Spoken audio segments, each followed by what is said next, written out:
रामू के पास बहुत समय से एक बहुत ही भली अच्छी गाय थी जिसका नाम नंदिनी था। नंदिनी ने काफ़ी सालों तक रामू को भर भर के दूध दिया। जब वह बहुत गरीब हुआ करता था तब से नंदिनी उसके पास थी और नंदिनी की वजह से रामू की गरीबी दूर हुई। रामू का दूध इतना टेस्टी और मीठा था कि सारे गांव वाले रामू के घर से ही दूध ले जाना पसंद करते थे। लेकिन अब समय ऐसा आ गया था कि ना ही नंदिनी दूध दे सकती थी और ना ही बच्चे। वो बूढ़ी हो चुकी थी, लेकिन नंदिनी की ही जन्मी हुई 2 बेटियां शीतल और गौमुख रामू के घर में ही रहती थी। दोनों गाय अब रामू का घर चला रहा था। अच्छा खासा दूध देती थी दोनों। नंदिनी को इस बात से गर्व भी होता था कि अब उसकी दोनों बेटियां उसकी जगह दूध दे रही थी। शीतल, आज तो तुमने बहुत दूध दिया बहन। मुझे लग रहा है तुमने आज ज्यादा ही चारा खा लिया था। हाँ दीदी, आज मैंने कुछ ज्यादा ही खा लिया था। भूख ही इतनी तेज थी आज कि खाते खाते पता ही नहीं चला। मेरी बच्चियों, मुझे इस बात का गर्व है कि अब मैं मालिक को दूध नहीं दे सकती। अब बूढ़ी हो गई हूँ, पर तुम दोनों मेरा अंश, मेरा नाम रोशन कर रही हो। मालिक को इतना दूध देकर उनका घर चला रही हो। मैं तो किसी काम की ही नहीं रही अब। ऐसा ना कहो माँ, जितना तुमने मालिक के लिए किया है उतना तो हम दोनों मिलकर भी नहीं कर सकती। और जो मालिक मेरे लिए कर रहे हैं, हालांकि मालिक को मुझसे कोई फायदा नहीं हो रहा। मुफ्त में पाल रहे हैं मुझे। उनकी जगह कोई दूसरा होता तो कब का कसाई के हाथों बेच चुका होता।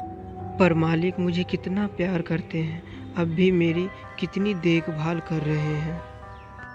रामू जितना प्यार गौमुख और शीतल को करता था उतना ही वो नंदिनी से भी करता था। उसको अपने पुराने दिन याद थे जब वो बहुत गरीब हुआ करते थे। उसको नंदिनी के किए का बहुत एहसास था। इसके बाद उसने गौमुख और शीतल को जन्म दिया। नंदिनी की दोनों बेटियां अब अपनी माँ का फर्ज निभा रही है और अब वो भी नंदिनी की तरह मालिक को खूब सारा दूध देती है। रामू सुबह सुबह अपनी दोनों गायों से दूध लेता, अपनी ऑटो में डालता और शहर ले जा करके बेच देता। शकुंतला, ओ शकुंतला। हाँ जी, कहिए। मैं जा रहा हूँ आज दूध लेकर शहर। शायद मुझे आने में आज थोड़ी देर हो जाए। तुम ऐसा करना, चारा काट के रख देना, मैं घर आकर खुद ही चारा ले जाऊंगा। ठीक है। रामू ऑटो निकालकर गाड़ी में दूध डालकर वो ले जाता है और शकुंतला चारा काटने चली जाती है। ओफ, थक गई। चारा तो मैंने काट लिया। अब ऐसा करती हूँ, चारा खुद ही घर ले जाती हूँ। पता नहीं वो शाम को कब आएंगे थके हुए। शकुंतला चारा माथे पर उठाकर खुद ही घर ले जाने लगी। चारा भारी होने की वजह से एक जगह सर से गिर जाता है। ओहो, ये घास तो सारी गिर गई। अब इसे फिर से समेटना पड़ेगा। नमस्ते शकुंतला बहन, मैं भी आपके और भाई साहब के बारे में सोचकर ही बोल रहा हूँ। नहीं तो सारी उम्र उसे पालते रहोगे मुफ्त में। हाँ ठीक है भाई साहब, मैं उनसे बात करके आपसे पूछती। शकुंतला चारा बांधकर माथे पर उठाकर घर चली जाती है, पर उस व्यापारी की कही हुई बात कहीं न कहीं उसे सच लगने लगती है। शाम को रामू जब घर आता है तो शकुंतला उसे नंदिनी को बेचने को कहता है। शकुंतला, तुम पागल हो गई हो क्या? तुमने ये बात सोची भी कैसे? किसने तुम्हारे दिमागों में ये बात घुसा दी? और तुम उसी के कहने पर चल रही हो। उसका क्या है, वो यहाँ से सस्ते दाम में ले जाएगा और आगे डबल भाव में बेच देगा। ये व्यापारी ऐसे ही होते हैं। तो कौन तुम्हें इसके लाख रुपए देगा? मुफ्त का खिलाने से तो अच्छा ही है ना कि 7,000 रुपए आ जाएंगे। कैसी बात कर रही हो तुम? भूल गई क्या? आज हम जो कुछ भी है वो उसी की वजह से है और गौमुख और शीतल वो उसी की ही देन है। ओहो मेरे दयालु पति, तुम भी ना जैसा मैं कहती हूँ वैसा ही करो। वैसे भी उससे हमें कोई फायदा नहीं हो रहा। अच्छा, कल को अगर मैं भी किसी वजह से काम ना कर पाऊँ, बीमार रहने लगूँ, तो तुम भी मुझे घर से निकलवाने की बात कहोगी? बस मैंने कह दिया, मधु यहीं रहेगी हमेशा मेरे साथ, मेरे घर में। वो इस घर के लिए बहुत शुभ है। ठीक है, अगर ऐसी बात है तो मैं भी देखती हूँ कैसे नहीं जाती आपकी वो बूढ़ी गाय इस घर से। दिन रात कौशल्या रामू के आगे जिद करती है नंदिनी को बेचने की। फिर एक दिन रामू को अपनी बीवी के आगे मजबूर होना ही पड़ता है और उसे अपनी बीवी की बात मानना ही पड़ता है। अगले ही दिन कौशल्या उस व्यापारी को अपने घर बुला लेती। गौमुख, देख तो जरा ये कौन आया है हमारे घर पे। हाँ दीदी, और इसके हाथ में तो रस्सी भी है। मालिक ने कहीं हम दोनों में से किसी को बेच तो नहीं दिया इस व्यापारी के हाथों। नहीं मेरी बच्चियों, ऐसा ना सोचो। मालिक और मालकिन बहुत अच्छे हैं, उन पे खामोखा शक ना करो। मैं उन्हें बरसों से जानती हूँ। वो हम में से किसी को भी बेच नहीं सकते। हाँ माँ, तुम सही कह रही हो। शायद भगवान ना करे वो दिन भी ऐसा आए जिस दिन हम लोगों को एक दूसरे से अलग होना पड़े। हम तो मर ही जाएंगे। व्यापारी रामू की पत्नी को नंदिनी के बदले 7,000 रुपये देता है। अरे वाह, बहुत दिनों के बाद इतनी बड़ी रकम हाथ आई है। लेकिन रामू इस बात से वह दुखी था। उसे बहुत बुरा लग रहा था कि ये कैसी औरत है, चंद पैसों के लिए घर की लक्ष्मी को ही बेच रही है।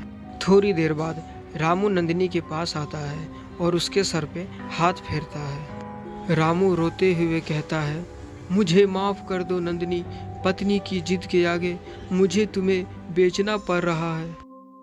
उसे लगता है कि तुम बूढ़ी हो चुकी हो, अब हमारे किसी काम की नहीं रही। हो सके तो मुझे माफ़ कर देना तुम। ये सुन के नंदिनी, गौमुख और शीतल को बहुत बड़ा झटका लगता है। गौमुख माँ से रोते हुए कहती है, माँ, तुम्हें तो बहुत भरोसा था ना मालिक पर। देखा कैसे भरोसा तोड़ दिया एक ही झटके में। आपने कितना कुछ किया इनके लिए। दूध के साथ साथ अपना खून भी निचोड़ के दे दिया। जब इनका घर गृहस्थी बस गया तो अब इनको लगता है कि आप किसी काम की नहीं रही। कल को हमारे साथ भी ये लोग ऐसा ही करेंगे। अब क्या होगा माँ? ये व्यापारी आपको कसाई के हाथों बेच देंगे। हाँ माँ, ये सच कहते हैं। इंसान को जिस चीज़ से फायदा होता है उसे रखते हैं, और जिस चीज़ से उसको फायदा लगता है नहीं हो रहा है वो उस चीज़ को नहीं रखते। बहुत मतलबी होते हैं ये इंसान। नंदिनी कहती है, बुरा तो मुझे भी बहुत लग रहा है मेरी बच्चियों, पर मेरी तो कुछ समझ में नहीं आ रहा है कि मालिक आखिर ऐसा क्यों कर रहे हैं। तभी व्यापारी नंदिनी को रस्सी से बांधकर वहां से ले जाता है। तभी शीतल और गौमुख अपनी माँ के लिए बहुत रोती है और कहती है, माँ, हम आपके बिना कैसे रहेंगे। जाते जाते नंदिनी की आंखों में सिर्फ आंसू थे। वो बेचारी तो अपने मालिक से बेचने की शिकवा भी नहीं कर सकते। रास्ते में वो व्यापारी उस बुजुर्ग गाय को बहुत मारते मारते ले जाता है। घर पहुंचकर उसे गौशाला में बांध देता है और खूब सारा चारा खिलाता है। लेकिन नंदिनी को पता था कि उसे खूब खिलाएगा पियाएगा, फिर कसाई के हाथों बेचकर उससे मोटी रकम वो हासिल करेगा। थोड़ी देर बाद कसाई उस व्यापारी से मिलने आता है और वह व्यापारी उससे कहता है कि उसे कुछ दिन बाद आकर वहां से ले जाए। नंदिनी यह देखकर जोर जोर से रोने लगती है और वह कहती है, नहीं, यह व्यापारी तो मुझे कसाई के हाथों बेच रहा है। मुझे अभी नहीं मरना है। मालिक, आपने मेरे साथ ऐसा क्यों किया? मेरी क्या गलती थी? नहीं, मुझे इतनी जल्दी हार नहीं माननी चाहिए। मुझे वापस अपने मालिक और अपने बच्चियों के पास जाना ही होगा। मेरे बिना ना जाने मेरी बच्चियों का क्या हाल हुआ होगा। उधर शीतल और गौमुख का अपने माँ के बिना बहुत बुरा हाल था। फिर रात के समय जैसे तैसे खूंटा तोड़कर नंदिनी वहाँ से भागकर घर पहुँच जाती है। गौमुख और शीतल जैसे ही अपनी माँ को देखती है, जैसे मानो कि उसके लिए सवेरा हो गया। नंदिनी दोनों बच्चियों को अपने गले से लगाती है और उसकी बच्ची कहती है, माँ, आप आ गई। आप कभी मुझे छोड़ के मत जाना। मैं आपके बिना मर जाऊंगी माँ। हाँ मेरी बच्चियों, अब मैं तुम्हें छोड़कर कहीं नहीं जाऊंगी। सुबह जब रामू गौशाला में दूध निकालने के लिए आता है और वहाँ नंदिनी को दिखता है तो बहुत खुश हो जाता है। उसके सर पर हाथ फेरकर प्यार देता है। कौशल्या, कौशल्या, देखो कौन आया है। अरे क्यों चिल्ला रहे हैं आप? कौन आया है? हाँ, नंदिनी, नंदिनी ये वापस कैसे आ गई? रामू हंसते हुए कहता है, देखा, मैं ना कहता था कि नंदिनी हमसे बहुत प्यार करती है, हमें उसे नहीं बेचना चाहिए। आप तो चुप रहो जी, चिल्ला कर तो ऐसे बुला रहे थे जैसे पता नहीं क्या हो गया। इस बूढ़ी और बेकार गाय को तो मुफ्त में खाने की आदत हो गई है। मैं तो कहती हूँ जल्दी व्यापारी को बुलाओ, उससे पैसे लिए हैं, वो यहाँ आकर इसे यहाँ से ले जाएगा। रामू मजबूर होकर फिर से उसी व्यापारी को बुलाता है नंदिनी को वहाँ से ले जाने के लिए। भाई साहब, इस बार इस गाय को मोटी रस्सी से बांध कर ले जाना, ताकि इस बार वो दोबारा यहाँ लौटकर ना आना पाए। माँ, ये फिर से आपको भेजने की तैयारी में है। कोई बात नहीं बेटी, मालिक को अगर लगता है कि मेरी भलाई इसी में है तो यही सही। इस बार मैं जाने के बाद लौटकर नहीं आऊंगी, बस मेरे जाने के बाद तुम लोग अपना ख्याल रखना। दोनों रोते हुए कहती है, नहीं माँ, ऐसा ना कहो। व्यापारी नंदिनी को फिर से ले जाता है, मगर इस बार नंदिनी जाने में कोई जिद नहीं करती, क्योंकि उसको पता था कि अब जिद करने से कोई फायदा नहीं है। अगर वो वापस लौट के जाएगा तो मालकिन उसे फिर से भिजवा देगी। इधर गौमुख और शीतल का रो रो कर बुरा हाल हो गया था। माँ के याद में वह खाना पीना छोड़ दिया था, बीमार भी हो गई थी और वह दूध देना भी बंद कर दिया।